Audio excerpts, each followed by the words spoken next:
Bonjour French 1. This video is all about asking how something is spelled in French. Now, we learned our alphabet at the beginning of the year, but I told you didn't have to have it memorized. So this section, while I don't want to say it's not important, it is less important than your other sections because it's not a big deal necessarily knowing how to ask for somebody's email address. It's kind of an antiquated idea. And the idea of spelling something out, it's a good thing to know, but it doesn't come up that often in class. I wanted to touch base with you about it because your book expects you to know it and they may throw it into a reading every now and then. But the reason why it's the last section that we're covering for this section, or the last set of notes that we're covering for this section, is because it's not the one that's the most important, that's going to come up the most often.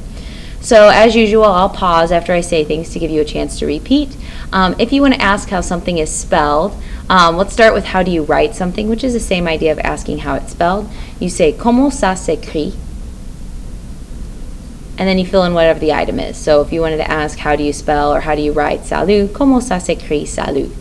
And then I would answer by saying ça s'écrit S-A-L-U-T, that kind of thing, and I'd spell it for you. Same idea but slightly different wording. How do you spell? We'll stick with the word salut as an example. Comment tu appelles salut? Which is how do you spell salut? And again, when I go to answer, I would answer using this phrase right here, ça s'écrit, followed by me actually spelling out the word for you. If you do still use email addresses, which I know we use at school and things like that for communication with teachers, quelle est ton adresse email? And when you go to give your email address, the word for it's is c'est. And if you have an @ sign in your email address, which you almost always do, arrobase. And instead of saying dot, they say point. So the big thing from this section is that they do want you to recognize that the accents, and I don't care so much that you know the official words for them, although I'm going to introduce you to them, and I really don't mind if you don't know exactly how they change the pronunciation of things, but what I do want you to do is have an appreciation for the fact that they change the spelling, sound, and meaning of a word. So it's really important that you at least acknowledge the accent marks and use them when you write them.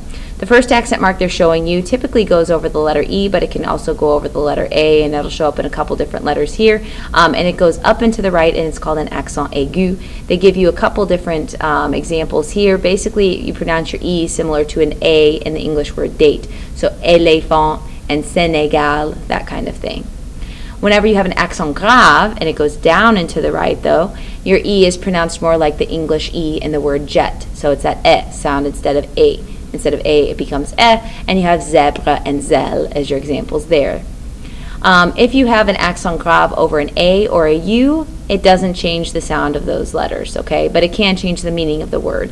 So they give you an example here. This is still pronounced oo, this is still pronounced ah, but it can change this from the word have to the word to, and it changes some meanings behind things. So they're just showing you that the accent grave can also appear on letters other than the E, but it doesn't actually change the sound. An accent circonflexe is an accent mark that goes over an E, and it looks like a wee little house. Sometimes you'll see it over an O or a U or an A. It doesn't change the sound of the letter, but it does change the meaning of the word. So they give you some examples of pâté, forêt, île, hôtel, and flûte. A cédille looks like the bottom of number 5, and it hangs under the letter C, and it tells you to pronounce the C like an S sound. We learned this when we learned the word ça, and of course français is the word for French. You have it in there as well.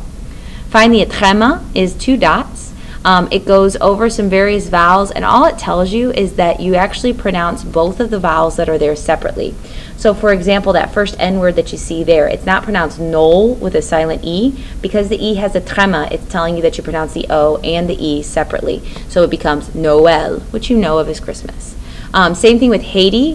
The way the French people pronounce it is not just to say the A sound that's there. Because the tréma is over the I, you actually pronounce the A and the I, and you get Haiti, kind of a different way of saying things. So again, you don't have to necessarily know how they change the pronunciation. You don't even really have to know the names. Just know that these are the different accent marks that are used, and make sure that you're using the correct one when you're learning a new word for the first time.